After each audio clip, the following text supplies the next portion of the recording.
But yeah, no, just anything that is not that you don't prefer, we can pull it out. But Okay. I imagine your this conversation to be one that just has a lot of energy in it. I'm looking forward to it. I had, again, another one of my favorite kind of podcasts where I've never met the person before, and this is just an introductory conversation. Yes. Which is kind of good to introduce you to folks. Correct. Which I thought the one thing that we talked about before recording that cracked me up was everybody in the house is an M name. Most everybody is a Mark derivative. Yes. We have Markida, Marcellus, Malia, and Makari. I love it. Yes. How old are the kids now? Makari is 13. This is his last year at Carbondale Middle School, and Malia is 7. She's in second grade at Thomas Elementary School. Oh, you got the perfect spread on having the older sibling, like really being able to be an older sibling and not feel like they're too bunched up. Right. 6 years apart, actually, and myself and my brother are 5 years apart. So Nice. kind of tried to do that same thing that my parents did, but kind of a year off. So, but Hey, you're close enough yes. at this point. Is that, talking to Aaron and Kathy and Corey so far, right? It always seems like, there's an underpinning of the kids go through the school system. I want to have an impact on the school system, both for the kids that my children are peers with, but also because I get to see it firsthand. Is that kind of another feeling that you've got on running for District 95 School Board? Yes. And I think my daughter's probably one of my biggest cheerleaders as far as wanting to put the signs out. And, Mom, well, we have to put one over here. Can it go right here? And I'm like, well, okay, regarding the city limits, I think we have to have them in a certain place, you know. So, but she has been like one of my biggest fans as far as supporting me. And just asking a bunch of questions. Like, she wants to know everything. Well, what do you do? What is the school board about? Who else is on the school board? So she asks all those questions. I'm a native of Carbondale. I went to Carbondale Elementary School District, so it's a part of me. Yeah. I grew up. I left to go to college. I actually went to SIUE because I wanted to get away. I think it was just that whole I want to go to college, I want to get away from home thing. And I went to SIUE, majored in social work.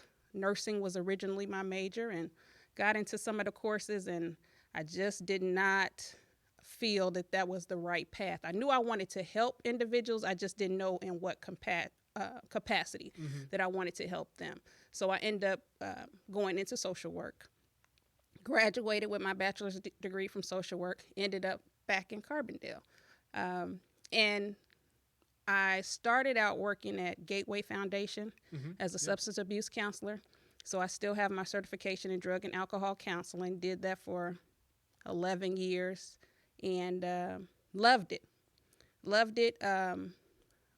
Initially, when I started the job, I didn't have a family, so the hours were feasible.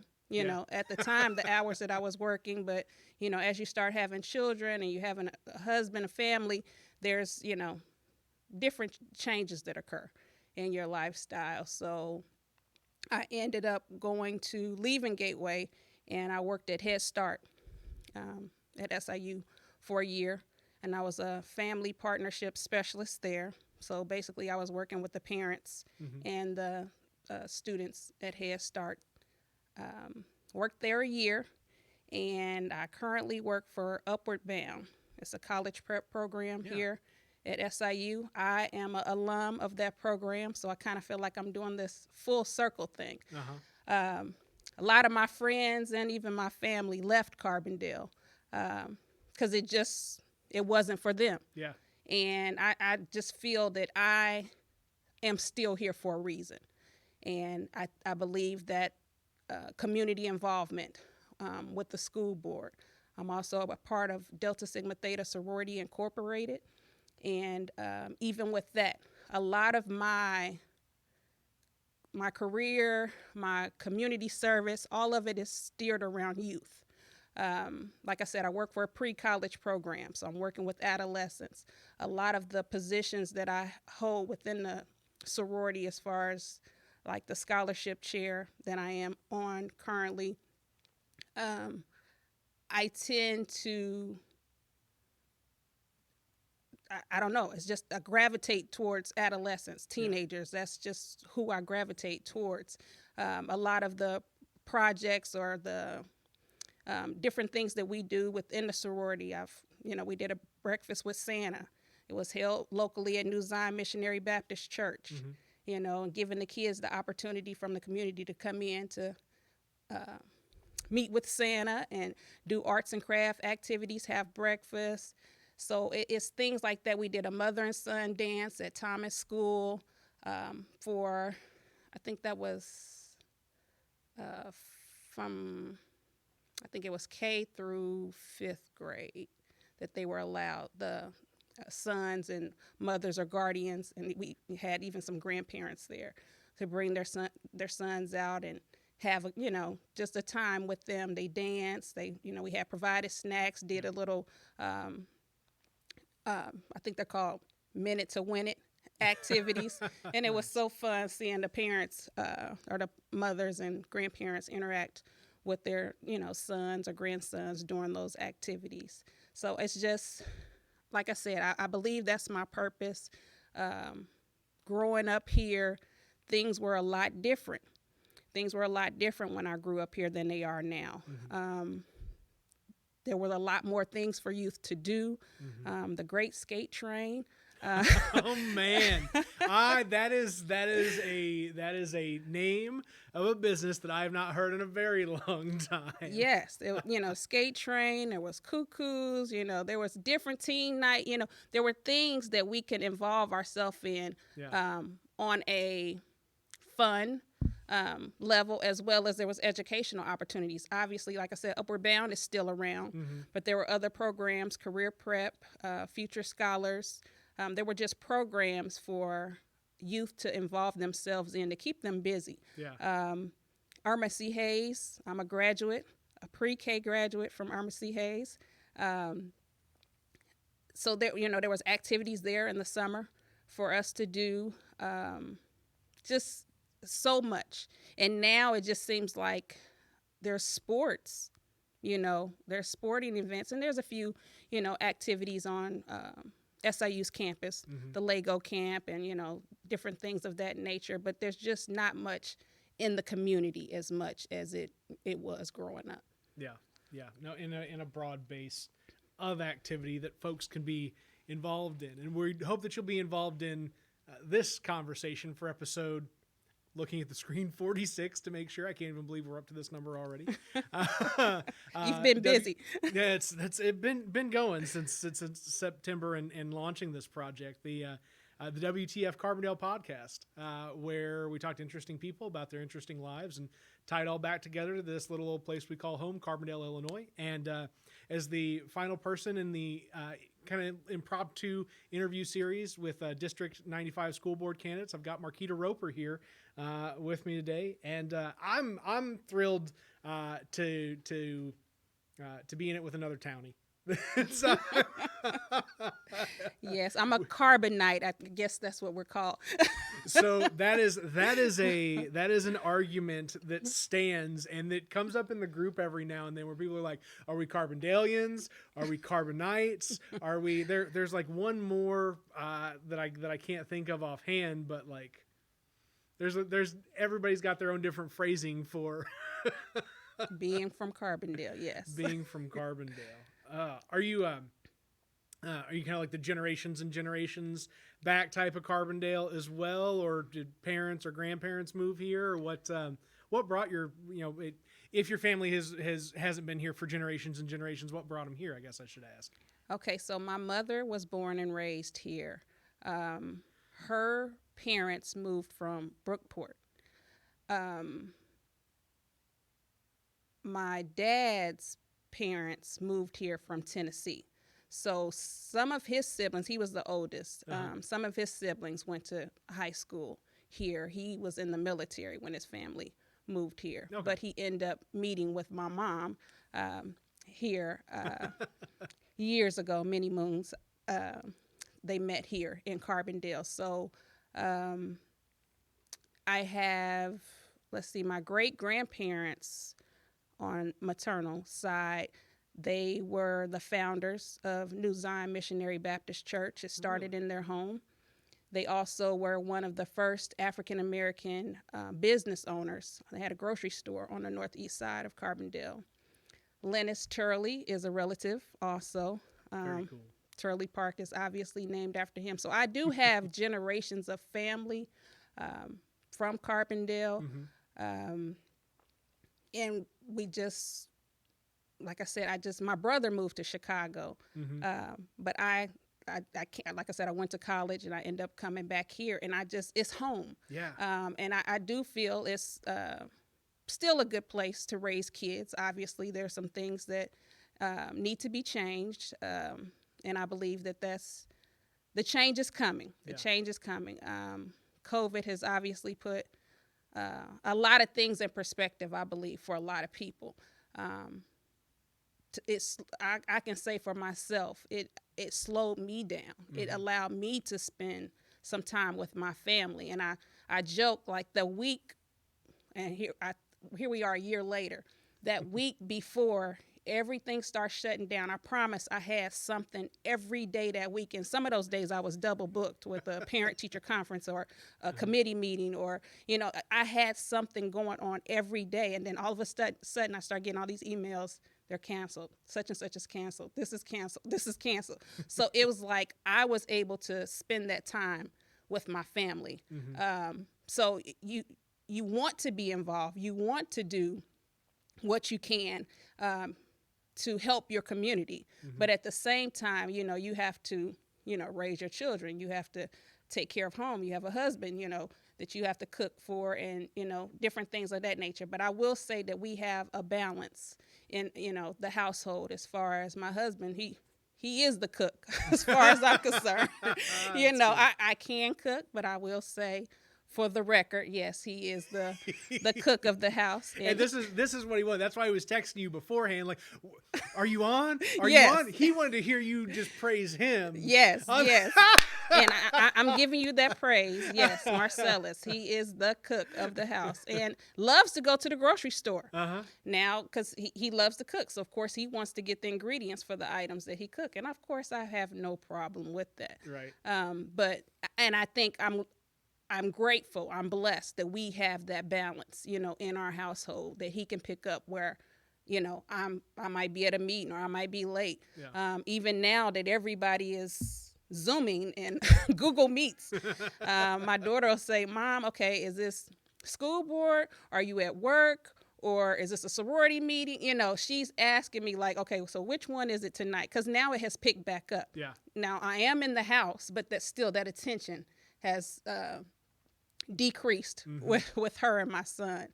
So, but she understands, and I like the fact that she questions everything that I do, and she will keep questioning until it's not like I can say something to kind of just blow her off, or, well, Mom's got to do this, or I'm just doing this for whatever. No, she wants the full answer. No. And like I said, until she's satisfied with what she wants to hear, until she has that correct answer, she'll keep asking.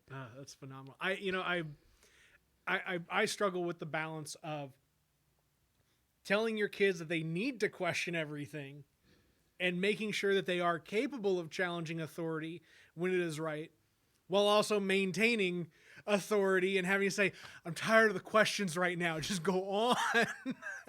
How do you manage that? Well, see, I appreciate it. And that's just because I have two kids, as I stated, as far as a male and a female, and they're total opposites in more ways than one. Like my son, he doesn't question. Only time I see him, what are we having for dinner? I got soccer practice, I got basketball, I got track. I see him around those times.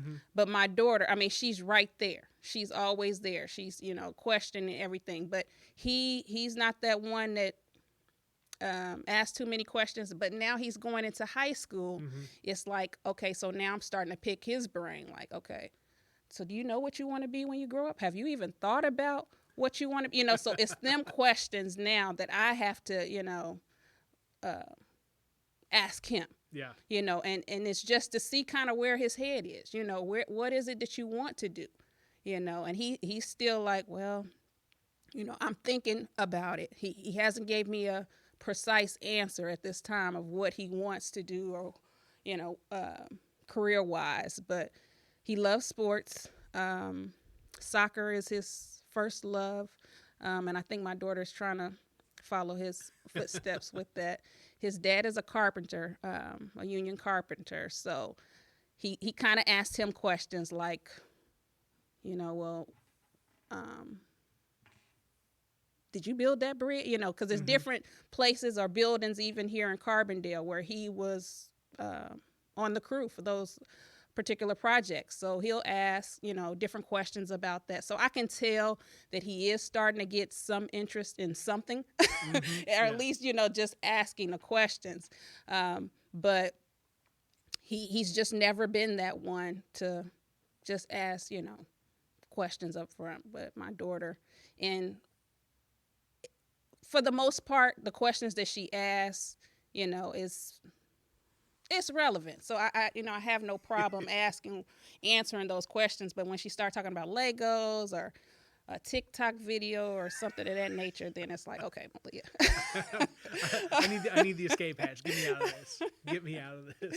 Yeah. Well, I love the fact that your son is able to explore the idea of trades right now is huge, because I mean that is where we're missing, right? I tell people that my background is in marketing, and it's like I only wish that I would have picked up a trade when I was 10, 15 years younger than I am now, because I understand that this marketing thing is a dime a dozen in terms of where work has shifted, and really the value in work these days is the work that you do with your hands, and the work that you do to build and fix and maintain things that has been lost on an entire generation, because that's just, we were pushed into college, and it was go do college and don't even think about manual labor. And now it's like, oh, what do you mean you don't know how to do manual labor? Oh, crap. And like I said, I work for a pre-college program, and that's what we do. We encourage them to go to college. We take them on college tours in the summer. But I get it. College is not for everyone. My husband did not go to college. Like he went to trade school. He started out at John A. Logan, and he became an apprentice, and he decided that at first it was labor. He wanted to be a laborer, but he realized, as he got into the program, that it wasn't for him. So he ended up, like I said, being a union carpenter. And my son he's like I said, he sees what he do. Yeah. And even just some of the things around the house that he may do, or, fix different things around the house. So I hope that he begins to ask questions, because it's like one of those things, even with him in school, it's, well, what did you do in school today? Work. It's like, okay, son, yes, I know you did work, but, it's just getting him to talk more. Yeah. And I believe he got it from his mom, believe it or not. I am not the public speaker type person. But however, I do speak a little bit more than he does, but it's still I'm not the talkative person, I'll say. I'm not the first one in the room to strike up a conversation. That's not me. You can kind of like wait until it's the right time. And go from there. And I dig that. That's a reasonable way to go about it. I wish I could shut my mouth more often and let somebody else talk first. In terms of the college prep work, I mean, are there, what are some of the challenges that you're seeing, especially locally, that we could be meeting, or we are meeting kind of as a community for, trying to get folks prepared for the next step in education? I mean, I'm sure there's a number of things and factors going on the back end that affect anybody's opportunities post high school. Yes, I think there needs to be, for instance, it's one of the things as a sorority and even some of the other sororities, we provide scholarships. Mm-hmm. And it's hard to get students to apply for the scholarships.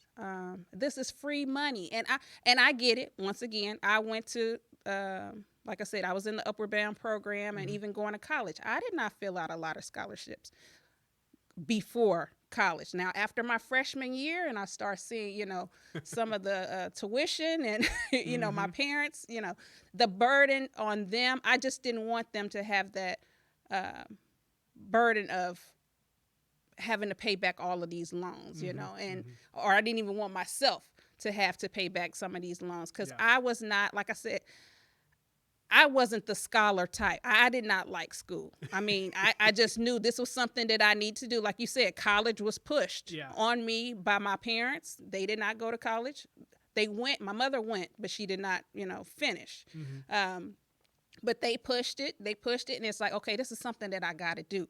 It's got to be a reason, why I'm here to, do this. And I got a bachelor's, I got another master's here in social work, and I just completed, I was a May 2020 graduate that didn't get to have a graduation, which I'm okay with that, and rehab administration at SIU here in Carbondale. So I have degrees. I went to school, but I can't say that I like it. And I would say that this last degree was kind of by default, I guess, because with the certification, you have to maintain CEUs.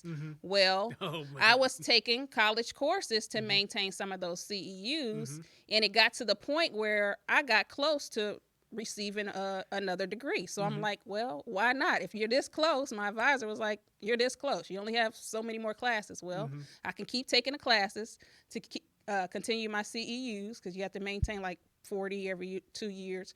So I was maintaining that, but it was no rush. It was like, okay, I'm going to get this degree.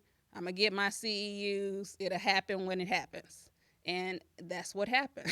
I ended up getting another degree, and by working for the university, they pay for your school. Nice. So that was kind of a win-win.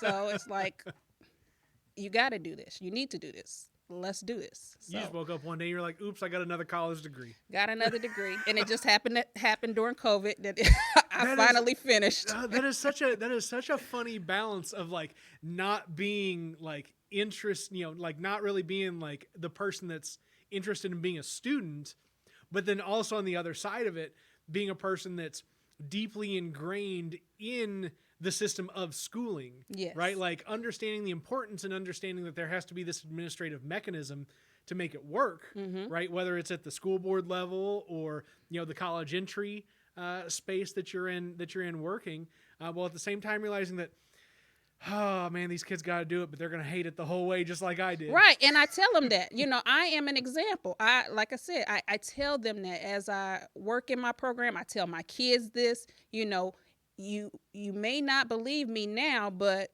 it will benefit you later on. You will understand why mom was on you about completing homework or, the school project, because,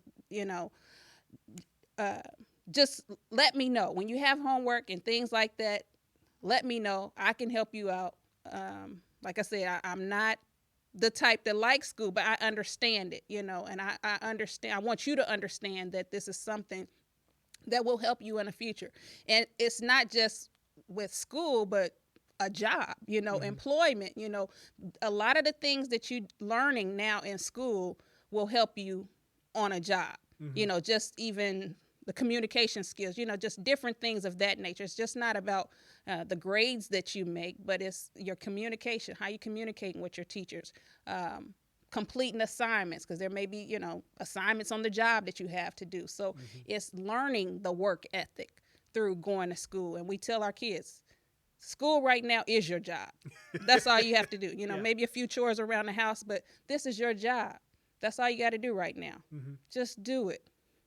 So I just, getting students, getting kids, getting the children in the community to understand that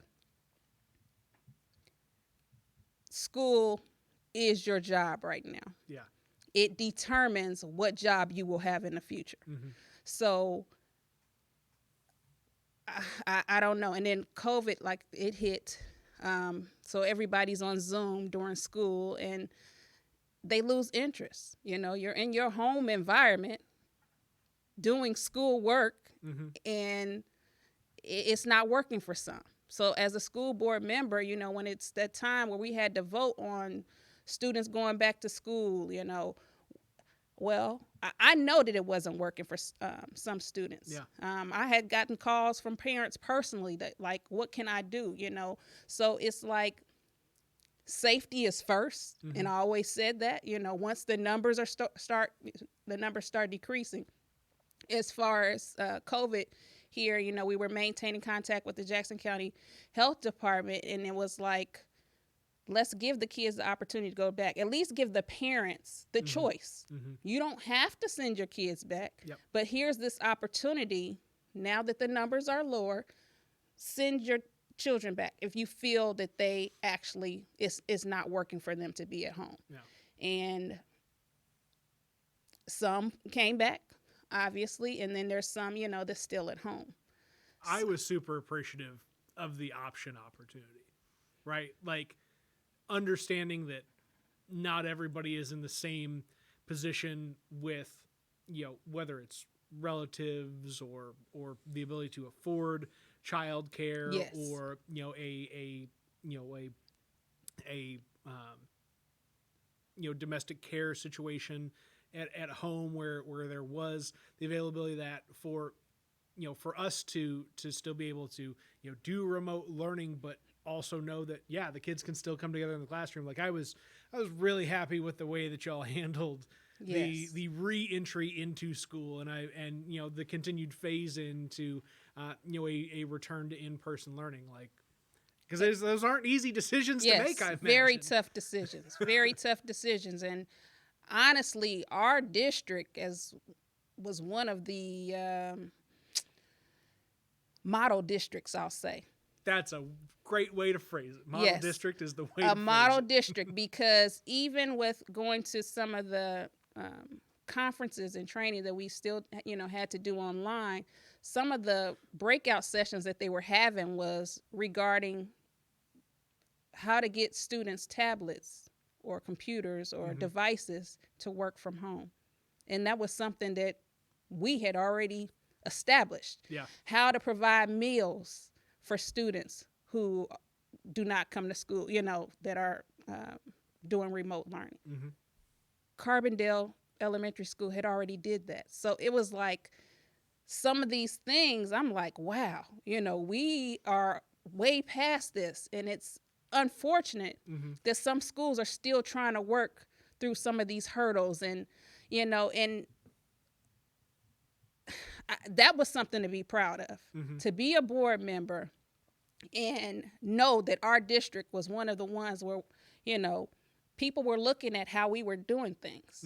And I believe that's great. That's a lot that's something positive about our district. Well, and I think one of the things that, as we're having this conversation, and I'm mulling things over in my brain as we talk, right, there is a fixed cost to having the infrastructure of a school system in place. And it's going to be there whether you are remote learning or you are in-person learning. So why worry about trying to address and reduce the fixed costs rather than just saying we're going to deliver the best services that we can, understanding that we're just going to be participating at these same fixed costs anyway? Yes. And I mean, from day one, having educational packets in your local grocery stores in Walmart. I mean, that was amazing, you know. And it's just those type of things, those type of people that we have working in our district to move things forward and move them fast, you know, to keep the learning environment going for our students despite the pandemic. So, I mean, yes, there was some complaints about the kids getting packets, but, you know, there was only so much that could be done at that time. But hey, District 95 was doing it. Hey, they were doing it. Still delivering food Yes. to every single kid. I mean, having all of being district wide a no cost school lunch environment, right? Mm-hmm. Every parent in this district is about to benefit substantially from that when when I can't remember if it's Link or Snap or if it's the same thing, when those cards show up with thousands of dollars on them in whenever the state gets those out, just because that's the structure of the school system. Yes. It's just another thing that it doesn't bring full stability back to people's lives, but it helps a little bit. Correct. I mean, like I said, I think we did what we could as a district, and I believe the action was fast. That everybody, all hands were on deck. People were doing what they had to do. They were in there making copies, to get these packets out to the students. The food was being prepared, So it's, I think it's, like I said, it's a wonderful district to be a part of. And I'm glad my kids are part of District 95. I wouldn't want them to be a part of any other district in this area. And that's just, I mean, and I'm a product, like I said, because I went to this school, these schools, I want my kids to go to these schools. And I mean, not everybody has that attitude, and that's fine too. But I believe District 95 works, and my kids they're doing well. Yeah. No, and it says something when all of the surrounding support systems have degraded over time, right? So I'm 31 now, and really I would say that if we were to pinpoint when the services for kids really started to kind of lessen in Carbondale, it was probably like mid to late 2000s when I wouldn't have been paying attention as a high school kid. So I don't have as much like context there, but it's like now that I'm a little bit older and have a little bit more stake in this with my own kids and friends' kids, and just seeing kids that I know are going to be adults that I work with, and 10 years from now, you go, what happened to all this stuff? And I mean, I don't know. I guess that's kind of a leading question to, what have you seen of what we've lost over the years that we need to work to regain, to help just give kids something to do, like you were saying. Yeah, I just think, I mean, over the course of time, we've lost a lot of businesses too in Carbondale area that did provide some of the extra opportunities, extracurricular activities for kids to be involved in. Some of our leadership obviously they've gotten older. Some of them have passed away, so I think we need a lot more individuals to step up to the plate. And like I said, as a Carbonite or native of Carbondale. Right. I'm staking it in the Carbonite name. All right, I'm running with it. Yes, I feel that I need to do something. Yeah. This is my community. I need to do something. I should be doing something. And like I said, I understand that, with the family, it takes balance. But you have to determine what that balance is for you. How can you do those things? How can you include involvement in the community with the balance of your family? I try to include my kids in as much as I can in the things that I do. Sometimes just with my job, I try to bring them along so they can meet some of the other students and they can see what they do. Because once again, Malia, Mom, well, what do you guys do at your workshops? Well, can I see? Yeah, sure. I would bring her so she could see exactly what they're doing, what they're learning. What else as far as the community? Like I just said, I think we need more people to be involved. Yeah. Stepping up to the plate in the community. Longtime residents of Carbondale that's here. We all need to step up and do something. And it goes back to that statement, it takes a village. I do believe that it takes a village for us to bring back our community, to bring back what we had. I don't know. It like some of the restaurants, it's like if we lose one more place, Yeah. Arnold's Market, one of the best butcher place, that we had around in town. Well, I think really the only besides, Kroger's, your local stores, but it's, I don't know. And it's sad. It really is sad that stores are continuing to close. Businesses, we don't have much coming to Carbondale. As even just our neighbor in town, Marion, they seem to be, I guess, booming, with different things. So I don't know what it would take. I don't know if that's what's causing people to just leave the community. Maybe people are fed up with some of the crime, the different things that's going on in the community. I've got my own thoughts on why we've seen some loss of population to neighboring towns, but I'll reserve that for other more angry conversations I have with other people. This is a very bubbly, happy conversation. I don't want to start dragging that side. Yeah, that's a whole nother go on that conversation. For quite some time. We're from here. We've lived this. We know what root causes of some things are. Yes. They don't have to be said to know what they are. Correct.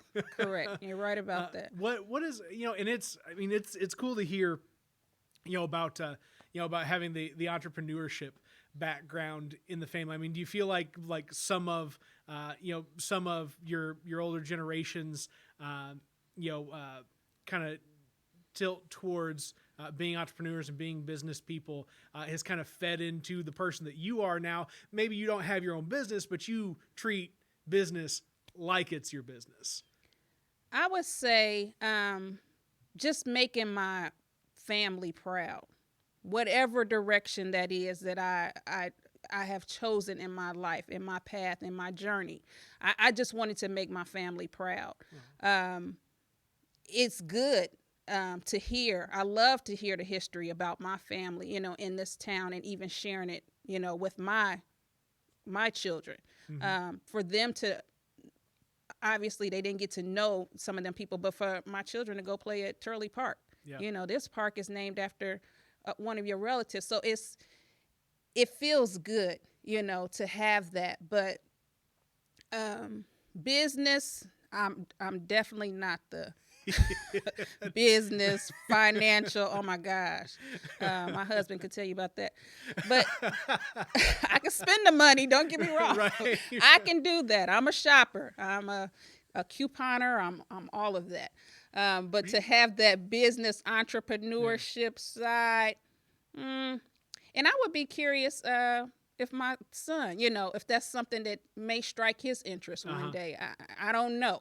But we have had talks in the family, some of my, cousins, of having bits, because we have some talented people in our family. And I don't just say that because I'm part of this family, but I mean, we have some cooks. We have some people who can barbecue.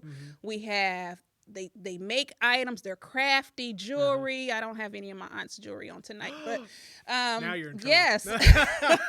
You didn't come decked out to show off the earrings. No. No, but we do.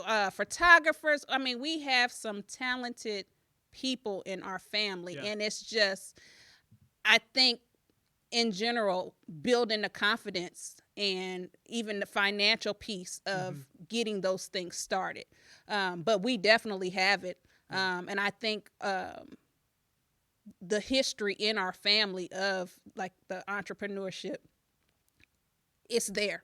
Yeah. It's there. It's just, like I said, having all of those pieces to put everything into play. But we definitely have it. And I think, once again, I keep going to COVID because it has had time. People have had time to reflect on what their craft is, and they've put more thought into it. And I think we're going to have some successful entrepreneurs in our family. And like I said, they've already started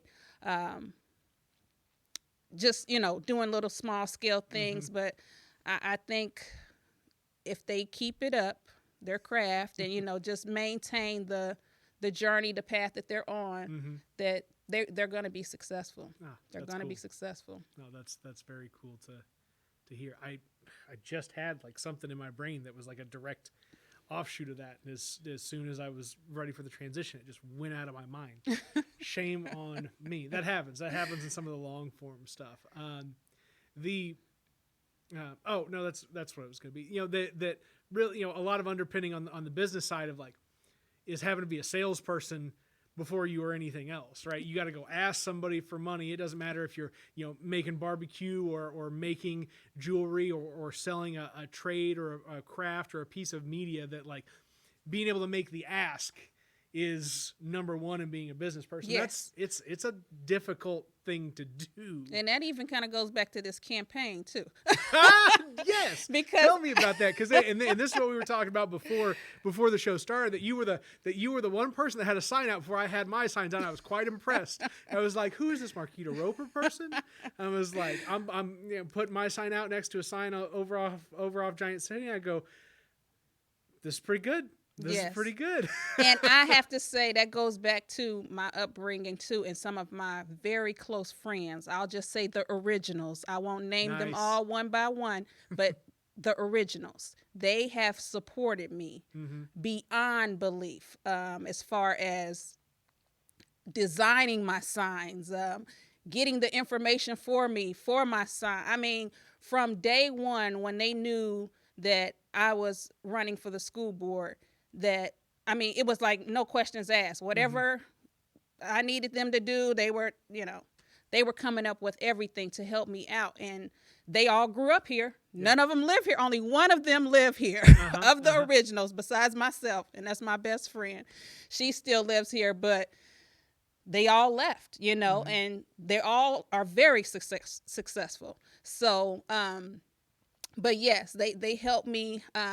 And one of them told me that this campaign is for the people. Yes, you're the individual that's running, in the election, but because I'm not the person to ask for money and, to GoFundMe things and stuff. Yeah. And it's fine. I get it. People need it. I understand that. But I'm not that person to ask for money. And they was like, this is not for you. I was like, okay. Okay, it's not for me. It's not for me. It's not. And that it took them to talk to me to get me to understand, because I was appointed the first time to the district, 2 years ago.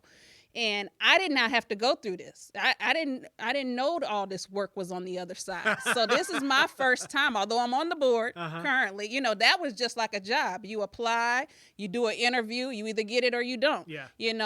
But this campaign side, it's a different caliber.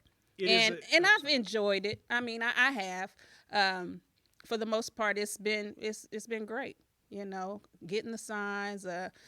People have just the support that I have just from the community, and like I said, from the originals who are, like I said, California, Texas, Ohio, North Carolina, some just Northern Illinois. It's just they have been supporting me and sending like donations, whatever it is that I need. They have just been there to help me. My parents, my immediate family, my sorority sisters, it's just I am blessed to have the support that I have on this campaign. And it's a good thing if you feel uncomfortable campaigning, but you feel comfortable governing, then you're the right person to be in the spot where you are. Because generally the people that are good at the governing, may not be as comfortable with the campaigning side, but you need them to do the job. But then you may have the people that are like really good at the campaigning side and like really into that aren't actually caring about doing the actual work on the other side of governing. They just want to get elected, right? Yeah. So I think you have the right sense of self in that respect. Yes.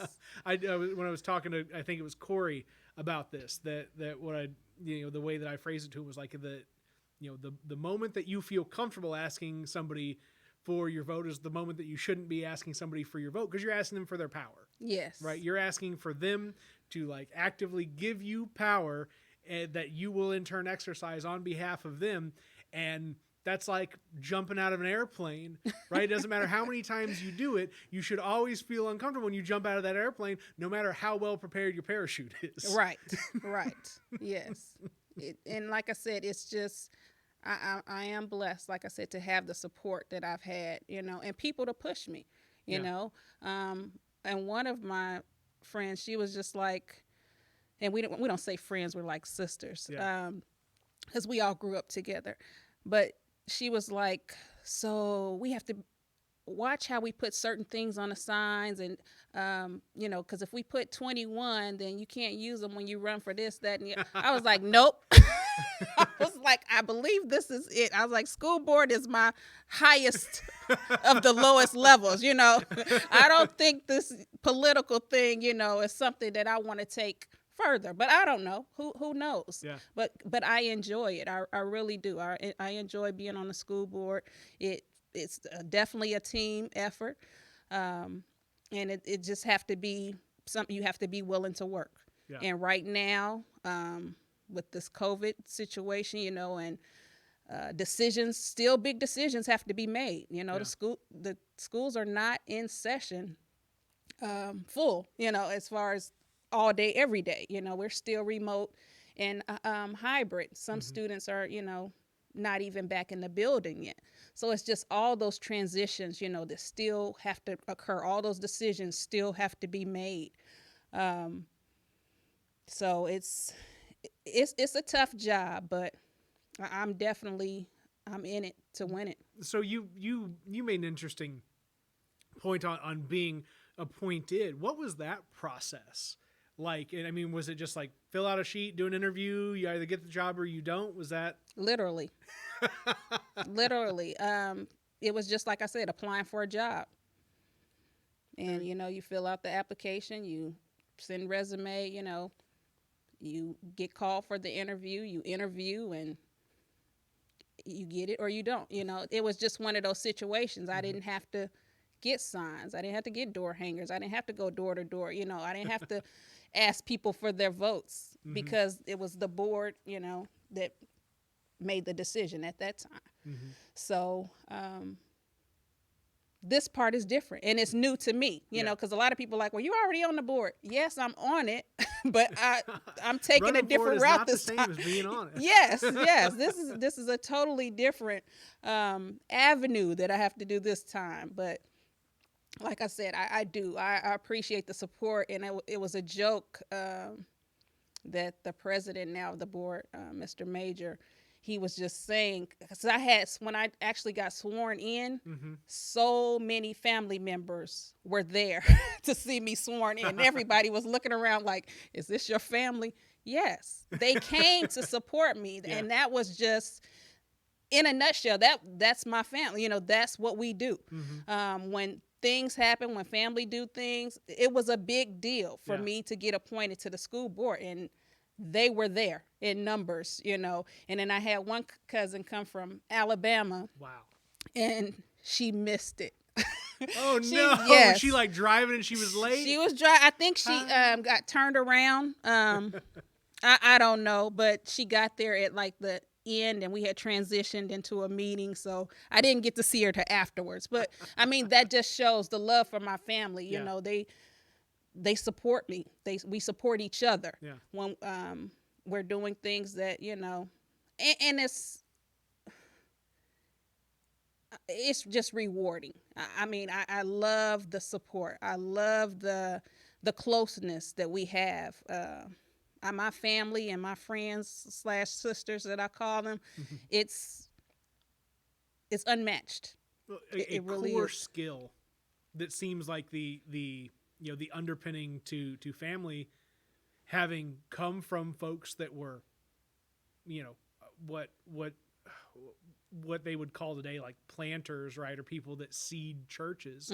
But I mean, your family is built on the idea and the ability to congregate. Yes. So it would like make sense that that's That's just what y'all do. That's what we do. That's what we do. And it's almost like it gives us a reason to come together. You're getting appointed to the school board. Oh, we're coming. When is it?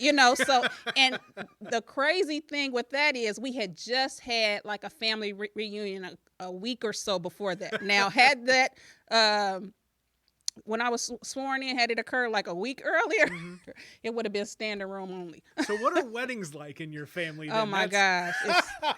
That's what I really want to know. It's unbelievable. It's just, I mean, because both of my parents came from big family. See, and I'm probably going to quote it wrong. My dad had 10 siblings, I think. And my mom, it was 9 siblings, so 10 of them. So we have aunts, uncles, cousins. At one point, we had 6 living generations. Wow. That was right here in Carbondale. 6 living generations. Did anybody ever get a picture with all 6 We generations? did. We did get a picture of all 6 generations. Now, currently, we have, let's see, I think we have 5 now. Yeah, because my great-grandmother passed.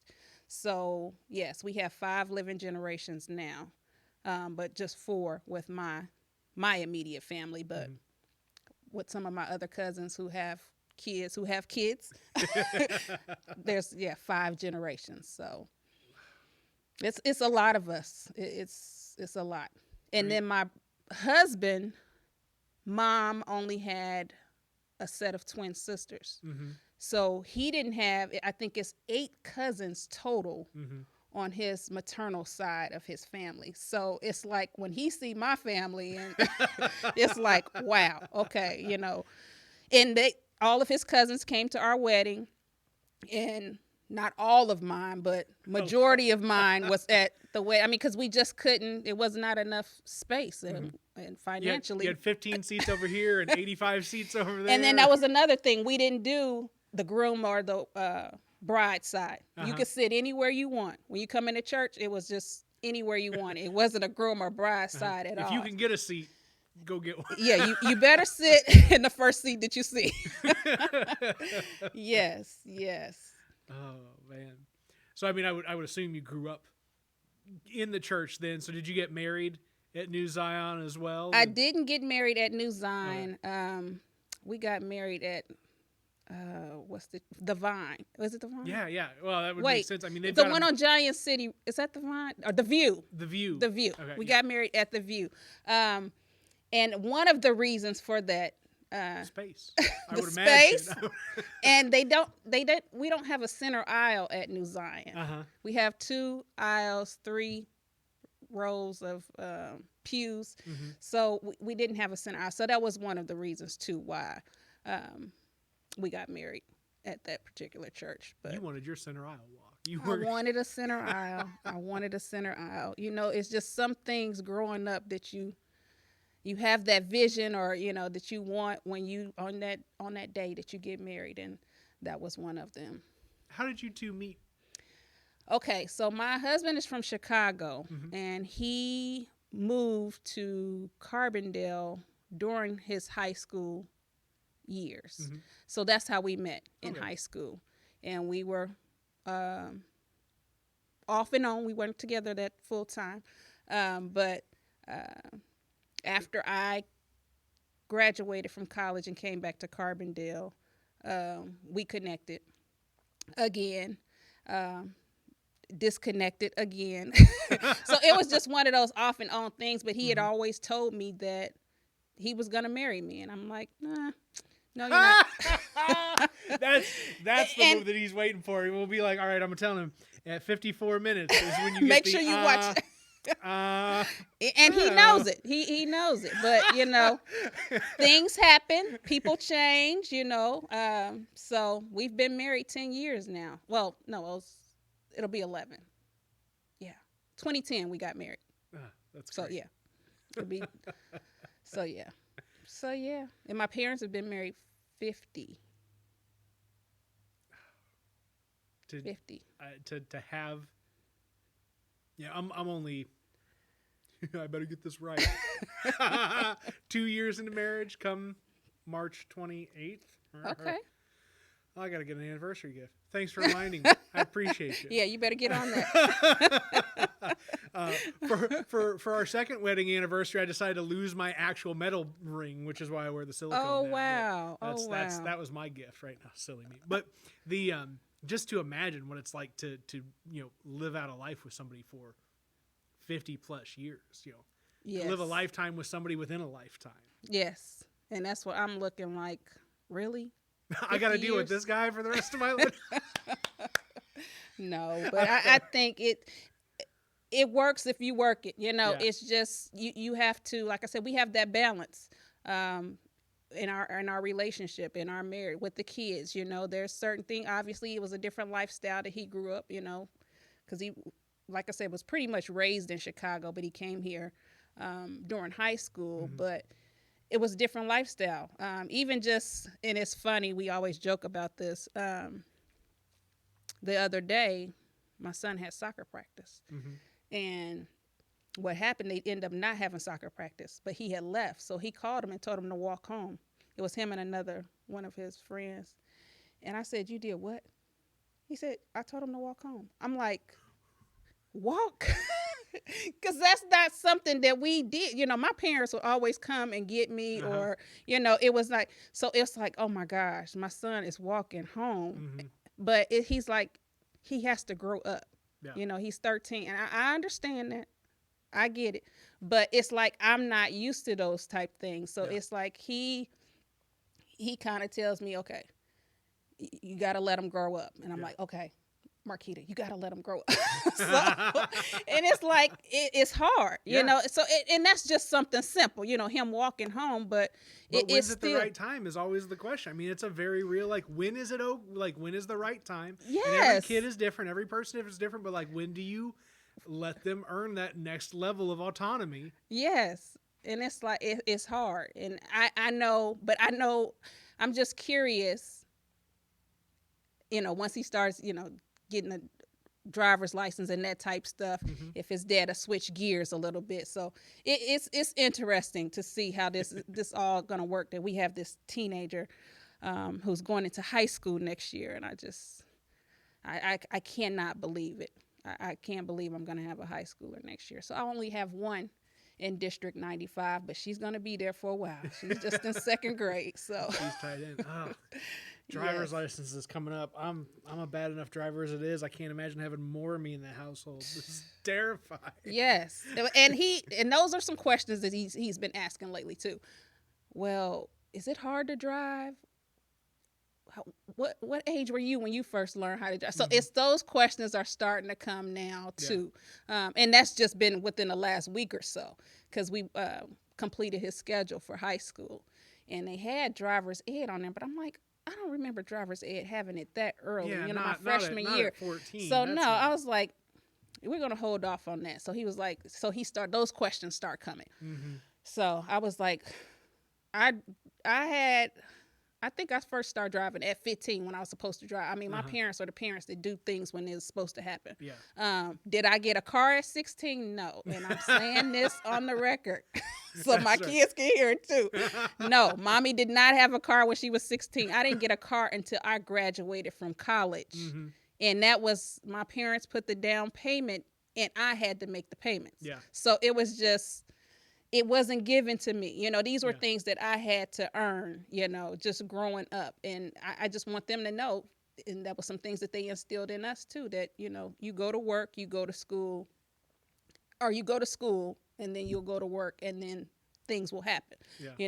You'll get those things, but you have to earn them. It wasn't like anything was given to, us growing up. And, I just try to instill some of those same things in my children, and rearing them growing up. But then you have the grandparents because they're grandparents now. They can do, they can get this or they can get that. But I'm like, Mom, I didn't get to have that when I was that age, or, the cell phones and all this stuff. And it's like, well, there wasn't cell phones. Does your 13-year-old have a cell phone? He has a cell phone. When did you get him a cell phone? Because we're balancing that question now too. Like, that's the He got his cell phone, I think, at 11, age Okay. 11, I think.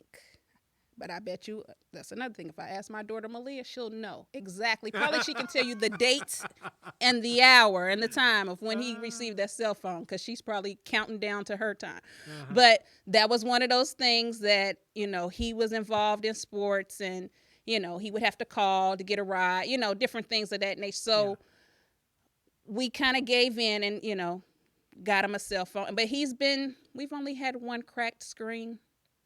He's been pretty good at 2 years going on 3 of having a phone. So he's been pretty responsible, have never lost it or anything of that nature. So he's been responsible with it.